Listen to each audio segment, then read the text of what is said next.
bɛ gafe kɔrɔ kɔnɔ sabu kira a fɔra a ɲɛna ko kuma o kuma mun bɛna fɔ a ye kuranu kɔnɔ o kuma kelen de fɔra a ye ka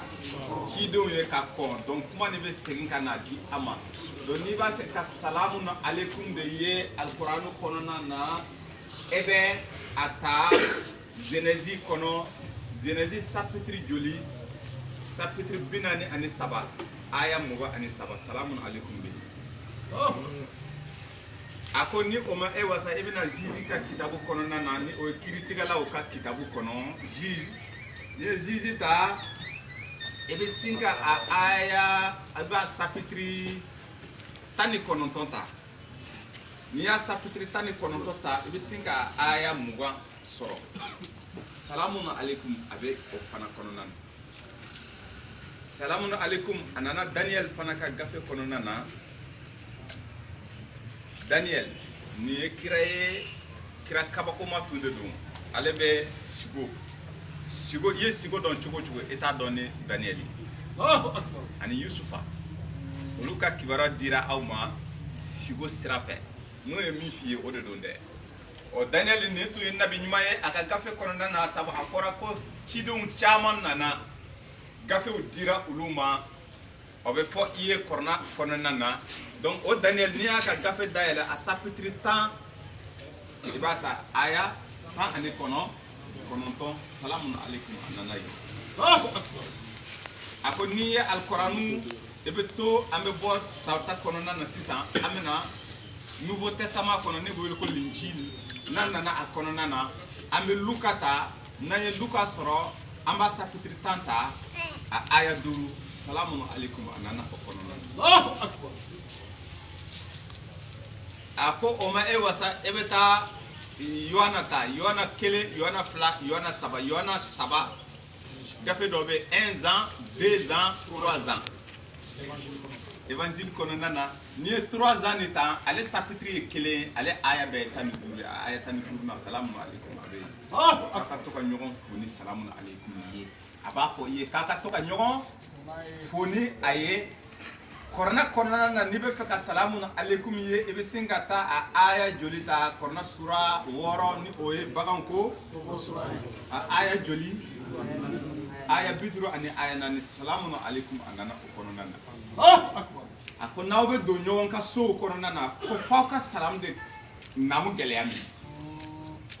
kan kana don mɔgɔ ka so kɔnɔ k'i kana kari ka don mɔgɔ fɛ ten k'a sɔrɔ i ma salamu kɛ cogoya la mun ka gɛlɛn a b'o fɔ i ye suratu nuru kɔnɔna na kuran sura 24 a aya 27 a ko k'aw kana don waliso kɔnɔ cogoya si la f'i ka foli de naamu gɛlɛya minɛ wa ni a ma fɔ i ye wa aleikum salam wa rahmatullahi bisimila k'i kana don n'a fɔra i ye wa aleikum salam mɛ segin k'i ka segin quoi k'o de ka ɲi i ma kana don a ko so minnu tɛ aw ka so ye hali ni aw ka so tɛ so minnu ye aw ka so ye a bɛ na a bɛ salam di ye mais kuma tɛ so minnu t'i ka so ye k'i kana don o so kɔnɔ fo i ka salam de di salam ni ka minɛ a ka sɔrɔ k'a fɔ k'i ka bisimila mais Luka y'o de fɔ o Luka ka gafe kɔnɔna na a sɛbɛnni bɛ tan de k'a kana don mɔgɔ ka so kɔnɔ f'a ka salam de naamu gɛlɛya Luka chapitre 10 aya 5 an bɛ se k'o kala walima an bɛ tɛmɛ n'a ye n'i ye foliw ye minnu nana a ko bon n'an fɔra ni i b'a tigilamɔgɔ jaabi a bɛ salamu aleikum a b'a fɔ k'a gɛlɛya a ko salamu ni salamu ko foli dakan de don minnu barikalen don minnu kanunen don Ala fɛ a b'o fɔ ye suratu nuru 1 kɔnɔna na aya 6 ani aya 1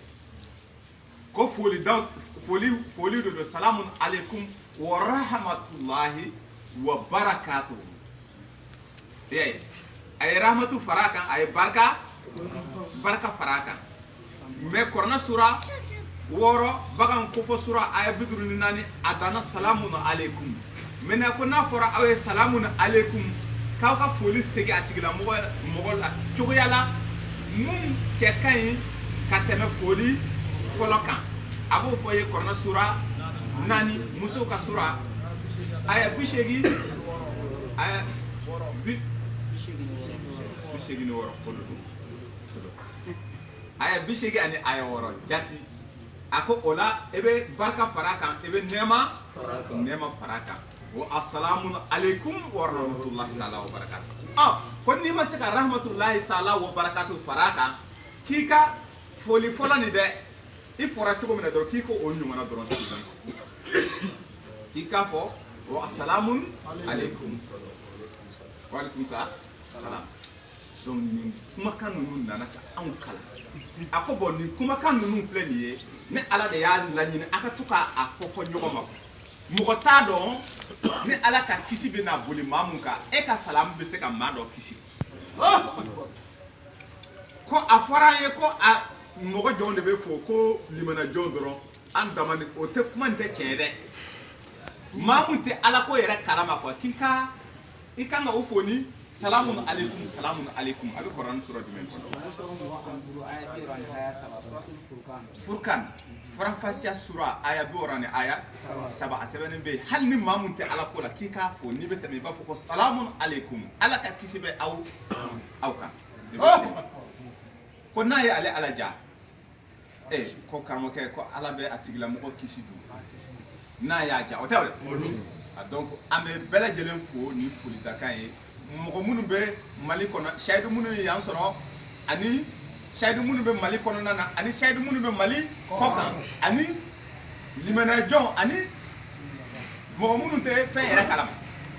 ambe o be fo ni polita kan o tawa ala ka mina an kele na bela jelen ma donc na mina na ala ka an fato shaidu yakan on na mina na dro ambe fato shaidu ya de ka parce que o de be wele shaidu su ko saidu su kasai saidu su shahid sere jon mamun fatura kan o su Allahu akbar wera ma shaidu su era famula akla ko shaidu su ambe baburu ke kan nyokon fakato o de ay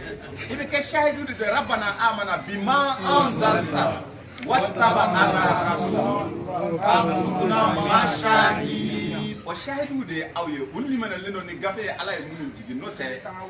kutubu samawi yatu donc olu nu fatura o kan olu de shaidu suye ko ala ka anka shahidu suye c'est-à-dire que ala ka an fato shahidu ya incam wala ambe ka shahidu suye ko ala ko o no ya an kelen na bele gelema parce que kuna goya de mo be ke shahidu ka klaka shahidu ya blaka ta limana ni bukhari nunu ni muslim nunu ni abu dawuda nunu sabula olu te gafe ji ako gafe jigine ni ba fe ka don ko tawta ko fo gafe jigine ni ba fe ka don e be linjil ko fo gafe jigine ni ba fe ka don e be Quran ko fo Quran sura saba gafe aya saba gafe saba to ko mo fo tawtan linjil ani alquranul karim kitabu barakale munu wara ala roka jigi donc o hokum ko nana ambe befo ka be bi do ya fe bi jumado ya fe ka be kalo jate la na e kalo ta ka black le boli no fe ambe be le 3 janvier samba fla ani samuba an dona samba fla ani samuga kono niye ambe ka tasa segin kote de ante segin kote ambe tade wa amba fo ala ka an shi chaya katoka tigani choya la fo angata chien kumbe chien saya de ala ka do tige ka bo an shila ni choya la akana am shi bande aka shi janya katoka tige fo angata anga shi bam ode taw parce que ame mu wele ko san yelema nous son ja chien do ama fato ayan kenema soro mais ebe hakili to ala ka fo sankelen de fana fleka boy ka nyana mala abe comme amba fo sankelen de farala anga nyana sankelen ma faraka de sankelen de fleka boala 2019 bora la nieta anga nyana mala donc aya adamene samba fla samuba 2020 bon fana ambi to ka nyimi fo ka ta ban ambi nuson jake ko ansure ambi to do drambe sa o yasro shaidu kelen ne aka mission mission kɛ quoi mission ni tɛ dɔ wɛrɛ dɛ o ye traverser de ye quoi tasuma ka tɛmɛ tasuma fɛ quoi ka cɛ tigɛ ka tasuma cɛ tigɛ parce que gɛlɛya de ye sayiduya ye quoi donc o de bɛ kuma dɔ mɛn i tulo la ka daminɛ i yɛrɛ balimaw la ka taa i teriw la ka taa i jɛɲɔgɔnw la o bɛ kuma dɔ fɔ i ma quoi nin diinɛ kura nin a don tan a bɔra tan an ma deli ka nin ye mais ala ko a kira ko ya rabbi na qawmi itakazu hazal qur'an majura qur'an sura mugan ni dura aya bisaba furqan kira yɛrɛ de ko korona bilara ne korona ta jago ya bɛ kɛ kura ye ala dun ko kira ka limana ni qur'an de ye a ko limana jɔn fana ka limana qur'an wallazina yu'minuna bima unzila ilayka min rabbika a ko k'a ka limana a ka kɛ limana jɔn ye a ka limana ni fɛn ye Allah subhanahu wa ta'ala ye mun jigi kira kan k'a ka limana fana ni fɛn ye mun jigina ka kɔn aw ta ni ɲɛ jumɛn de jigina ka kɔn aw ta ɲɛ aw ta ye jumɛn wa nunanzilu o de jigina kira kan k'a ka tila ka limana fana ni fɛn ye mun jigina ka kɔn kira ta ɲɛ jumɛn de jigina ka kɔn kira ta ɲɛ نزل عليك الكتاب مصدقا لما بين يديه وأنزل التوراة والإنجيل توراة تنجينا كون الإنجيل فانا تنجينا كون سيسا دونك أكو لمن جون de مغو منو بنا لمن يعني على القرآن ني من جينا كراتا أني كتابو جينا كون كراتا ni o Tawrata ni l'Injila bon ni eko ko ebe da nunuma ala dum fana ko kanga da nunuma sabula ni do were bi bolo munte ni ko lestum ala shay'in ka te fusila Qur'an sura duro aya bi warani shay'in ya ahlal kitabi afo kitabu dunke oye lestum ala shay'in aw te porka hatta tukimu tawrata fo ka ta fo ay Tawrata kiri jo wal injila aka injila kiri jo ma unzila ilaykum min wal ma aka fen kiri jo mun jigina ka bo aw tige ala ro kana aw o jume Qur'anul Karim ninin kitabu sabate ko lestum ala shay'in aw te fen kam bo olu bolo sisan ande fleka bo kisa ka kata Philippe ala dun ko zalikal kitabu la raiba fihi kanda be soroni ni gabende ko ni gabende ba fi ni be seliki kana ka seli peren ko jugo ki kana wala tajhar bi salatika wala tukafit biha wabtaki baina zalika sabila kuma be miya ako seli kono nana na aw be kalanke aka seli kono ka kana pereni kalanka ko jugu wa ka kana ke ka gundo fana aka hakka ni o flani nyogon che o te kanda yawa mais ni e ya keta o wuli kasi ki dalal wulu kasi ni ama fo Qur'an kono wa Qur'an sura wolo Qur'an sura wolo la aya kam aya bi wolo ni woro ni ko Qur'an doron ko wulu kasi de ke dalal de isera o ma o wulu kasi ni ke ima se uma o wulu kasi ni ke donc mun sera ema jago ya ifana ki defend bo e bi defend ni sura ni aya mun ke de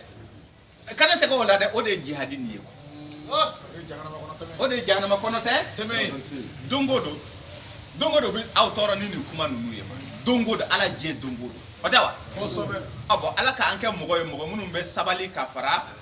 sabali jonka saba ayo de fo kira ko sabali imaye ko ambado obi ka mun fo abito ki toro nga sabali amika kisa munun bo iye korna kono kisa nu bo kunye wala sai ki duskun faka aki ika duskun sabati obe Qur'an sura jume Qur'an sura tan kele aya keme ani aya ko ambika baro munum bo Qur'an ni kono nana adabora de ki dusukun sinsi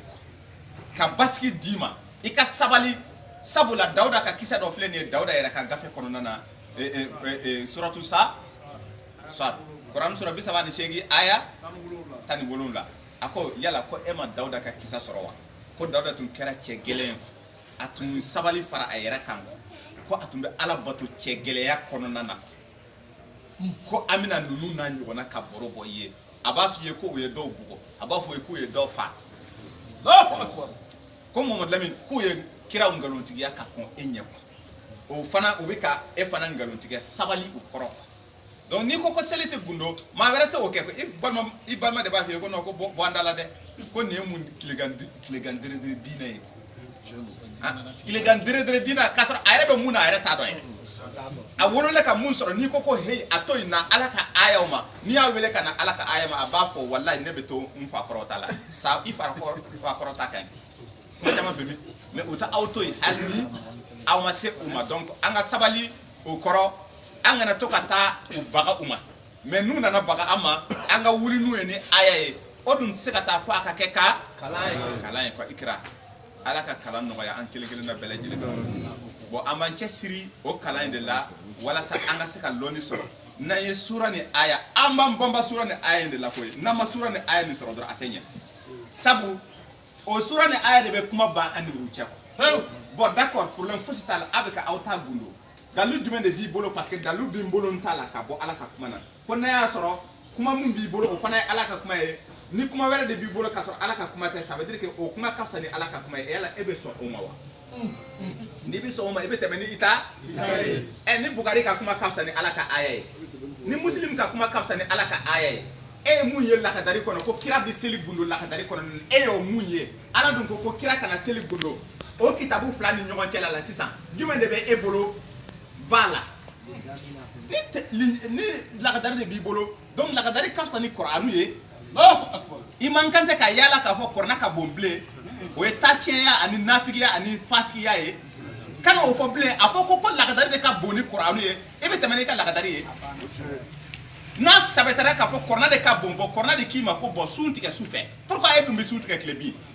ma atimu siyama ila layl Quran sura fla aya kama aya bi shegini wo bo antina do ni be imaye ni ambe ni damne dro ambe kala de kata kasoro bi amba fa ka nyini ngali de labla mo oye kera ka ni yala mo munu be to kana ni nyini ngali bu fe o tika seka o ka nyini ngali ke o be segina ye akacha shahidu kunda munu be na munu nana kosha na munu shahidu sera munu sirera gafe saba gafe jigino na ni ube anchela iba a ye ka fo o mogo be nyingali chama na ka don bo ni dun kera shahidu nyingali te bo nyingali la nyingali wo nyingali muye awja awba ke amina gafe wolo makata asura ani a aya mumbe kuma ika nyingali kunkan kola amba wolo maka dima ninde ma se ka dima kalanfa ka chaya dobi singa fo ko abeya donc anga nama nansi ma se ka jabe soro amba fo bo sisan juma mun be nale ambe o wo ba parce que abe et se ka nyingali ke ko mun jabe te qur'an kono ma farat na fil kitab min shay'in ala mo fuito kitabu ni kono abe fo Allahu akbar sura wara aya bi sabani aya wal kat sarafna lin nasi fi hadha al qur'an min kulli masalin qur'an suratani wala aya bi shegane aya ko abe ko misali sugu bele jelen ki ka dala fa dangene ya kan ka fo ko ale ala fem bele jelen ke misali ka bla korona na ako wa o misali no ale ala inna allaha la yastahi an yadriba masalan ma ba'udu kalete moloeka soso nyona ke misali ye soso musoni nyona ke misali wala sa aka fendo famu kwa wala ma femu ka boni soso e Quran sura fla aya mugani wo donc nyiningalite yi ko mun jabete konna kono ne de be se ka fiye ne ka loni ma yan soro mais abe avec tarta kono abe linjil kono abe Quran kono nana donc ambe nyinigal de labla anga shahidu ye mo mun ba fe ka nyinigali ke bo malo ya fana te nyinigali la sabu korna be fen bele jelen fo kata adama du kanga kafo chugo bina korna be ni benye fo anye yana oya adaye magnifique intimité c'est-à-dire que cheni muso o kanga munke korna ya abe faramfashe iye tuma jume de be akanga ke tuma jume de be amankante ka muso ko ke korna be ni benye fo anye ba odun kama ko korna ma wala korna dun donc apana batoni kanani wala pourquoi kata kafo chugo fo iye yirubi kafo chugo bina saba ako korona sura bidru ani kele aya binani ani aya kononto ako fembele jelen cheni muso ne ya dantam donc adan ko jume ku ka kafo ka nyogo la chaya ayo de fo Quran sura binani ani fla aya tani kele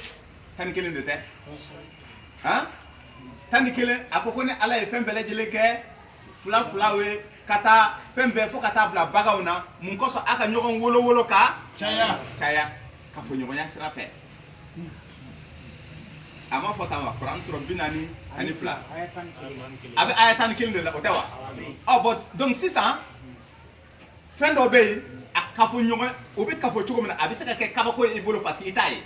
mais dobe ate fem pied atan parce que awnye bala adoye bagawde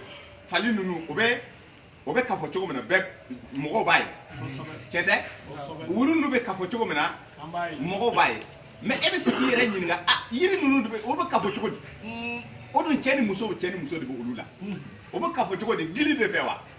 o bɛ ɲɔgɔn sɔrɔ gili de fɛ wa walima o bɛ ɲɔgɔn sɔrɔ bulu de fɛ wa ala bɛ nin i baro a b'a fɔ ko non non non ko ne bɛ to ka fiɲɛ de ci fiɲɛ mun bɛ u se ɲɔgɔn ma Quran sura 12 aya 22 o fiɲɛ bɛ na yiriw gosi ka tɛmɛ ko sɔɔni dɔrɔn a b'u dentɔla ye sera ɲɔgɔn ma ni fiɲɛ ye olu bɛ ɲɔgɔn sɔrɔ ni fiɲɛ de ye a bɛ yiri cɛma gosi ka tɛmɛ ka taa yiri musoman gosi dɔrɔn fiɲɛ ni den de bɛ ale la mais a bɛ den cɛma de ta yiri la ka taa den musoman gosi ka tɛmɛ donc fécondation sɔɔni dɔrɔn yiriw bɛɛ bɛ o wagati kelen na o bɛ a bɛ o feeretɔla ye mais ka sɔrɔ a kɛra cogo di wagati dɔ de la fiɲɛ a ye fiɲɛ kɛrɛnkɛrɛn de ci bon n'a fɔra ko kɔrɔna bɛ nin bɛɛ ɲɛfɔ an ye e tilara k'a fɔ ko seli ma walawala kɔrɔna kɔnɔ o tɛ taa tiɲɛ kuma ye yan ni seli ma walawala kɔrɔna kɔnɔ a dabila e bɛ seli mun na komi e y'o ye gafe wɛrɛ kɔnɔ donc o gafe ka fisa ni kuranɛ ye o tɛ ala kumana kɔrɔna yɛrɛ kɔfɛ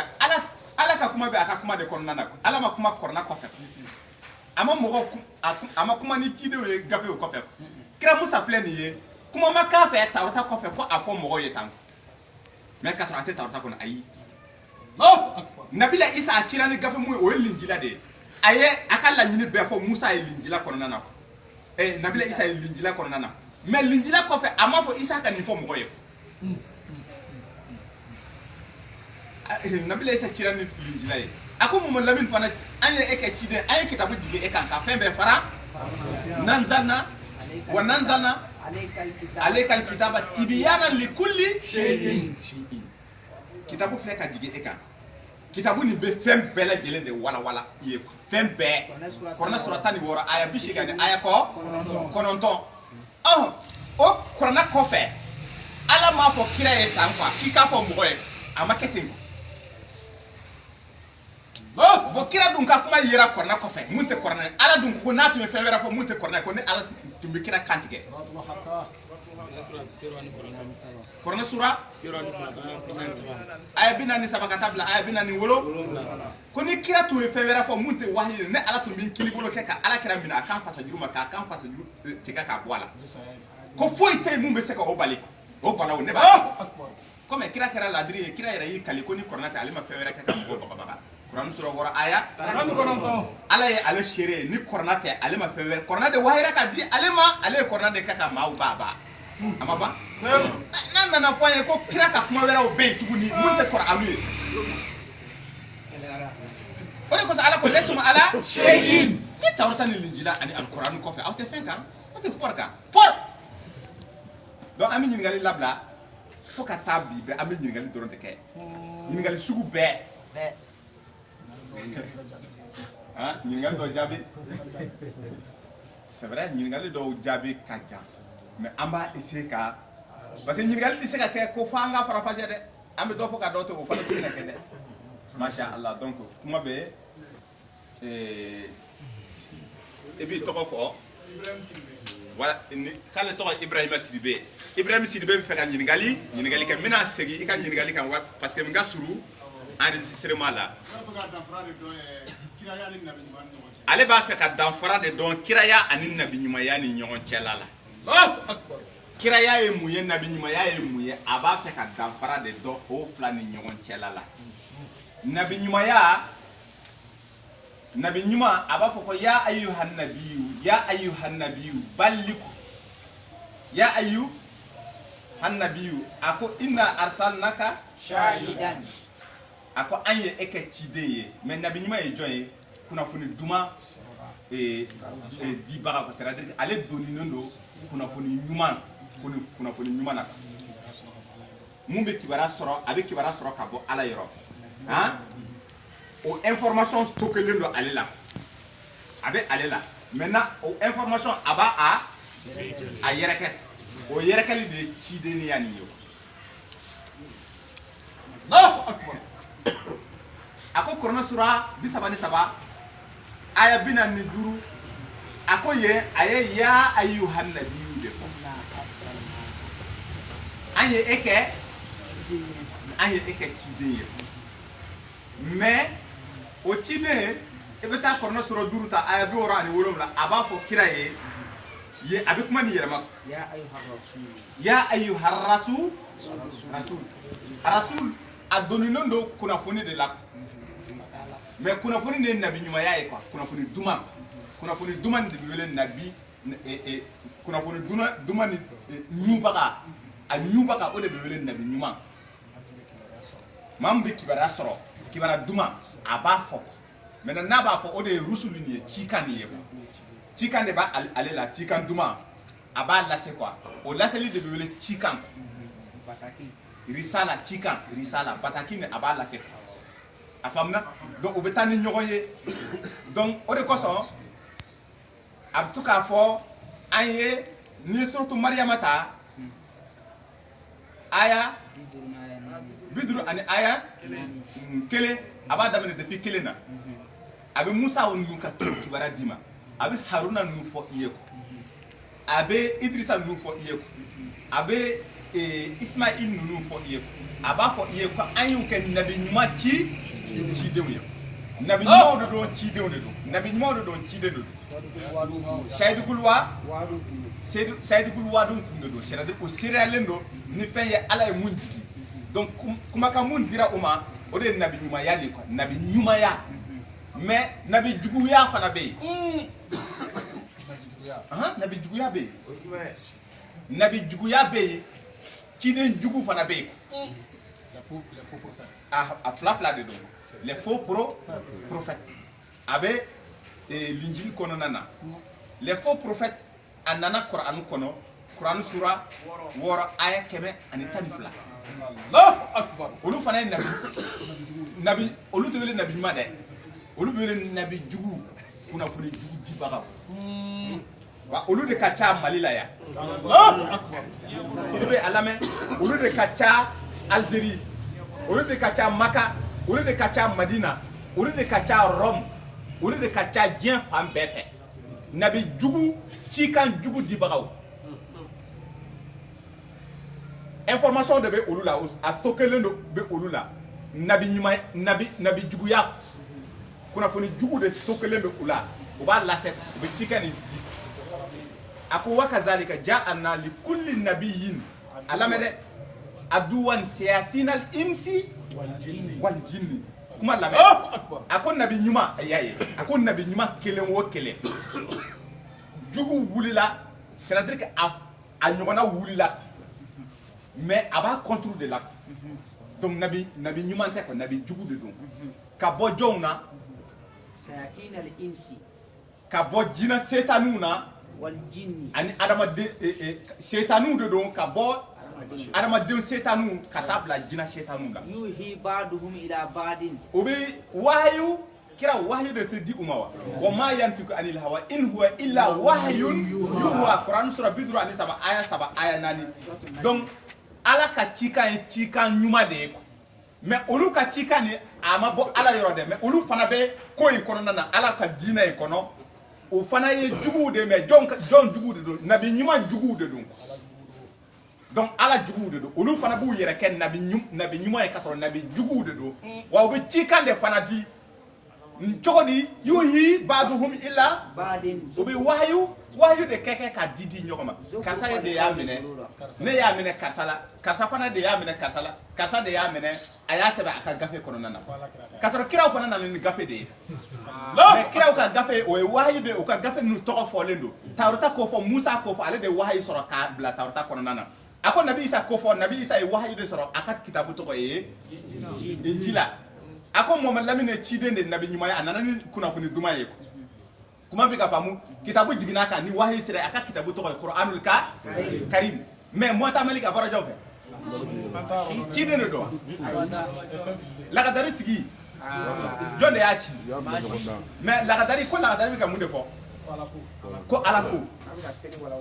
k'a bɛ ka seli wala seli jɔn de ye seli ko kuma fɔ i ye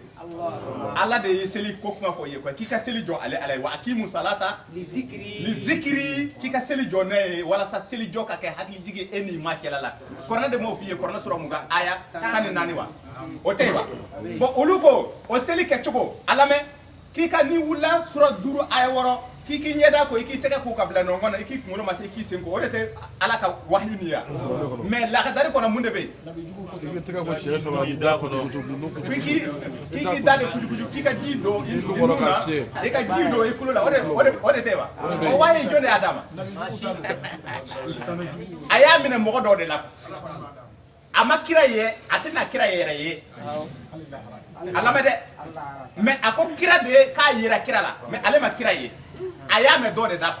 o de ye wahyu d'a ma o tigilamɔgɔ fana dɔ de ye wahyu d'a ma o tigilamɔgɔ fana dɔ de ye wahyu d'a ma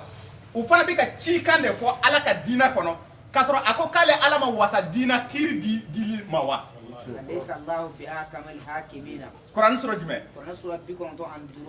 aya 8 ale b'a yɛrɛ bɔ ale ala tɛ a mɔgɔ tɛ jɛɲɔgɔnya la kiiri dili sira fɛ ale de b'a ka kiiri di ma est-ce que karamɔgɔkɛ i bɛ ka kuma faamu donc nabi ɲumanya ani cidenya a bɛɛ ye fɛn kelen de u bɛ don ɲɔgɔn na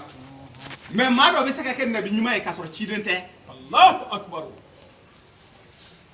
est-ce que e bɛ se k'o faamu e bɛ se ka information ɲuman bɛ se ka stocker e la e b'a baara kɛ mais e t'a fɔbaga ye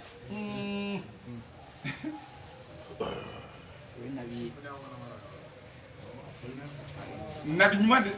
de don e nabi ɲuman kunnafoni duman bɛ e la e bɛ k'a kɛ mais e t'a fɔ a y'o de fɔ kira ɲɛna ko kira ninnu kɛra ladigɛ la sɔn ni aw ta ye ala ko ye ani kiya kuranɛ sura 33 aya 21 mais a bɛ taa fɔ kuranɛ sura 9 suratu tawba aya 100 ni aya 22 a ko bɛɛ tɛ se ka taa kalan kɛ ka n'a fɔ k'u bɛ diinɛ fɔ dɛ k'aw ka mɔgɔ dɔw bɔ aw cɛ la u ka taa kalan kɛ u ka na kunnafoni duman de fɔ aw ye quoi donc ni ne ma kalan a lamɛn dɛ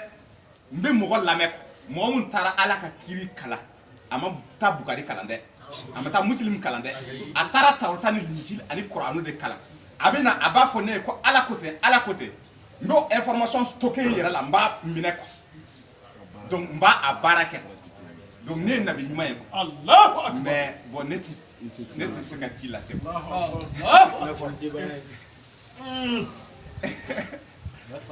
karamɔgɔkɛ i ka tɔmɔta faamu wa ko in kɔnɔ nabi ɲumanya bɛ tan de quoi o de kosɔn a bɛ mɔgɔ dɔ a lamɛn dɛ suratu nisa ye kuranɛ sura 4 aya 70 aya 9 a bɛ mɔgɔ dɔw fɔ i ye ka mɔgɔ garadi k'ale bɛ adamadenw garadi a ma mɔgɔ bɔ mɔgɔ la dɛ k'a bɛ adamadenw garadi fo garadi 4 maa o maa a m'a fɔ cɛ a m'a fɔ muso mais taalen ɲɛ i b'a ye muso tɛ garadi dɔ sɔrɔ a lamɛn maa o maa n'i sɔnna ala ye ka tugu kira kɔ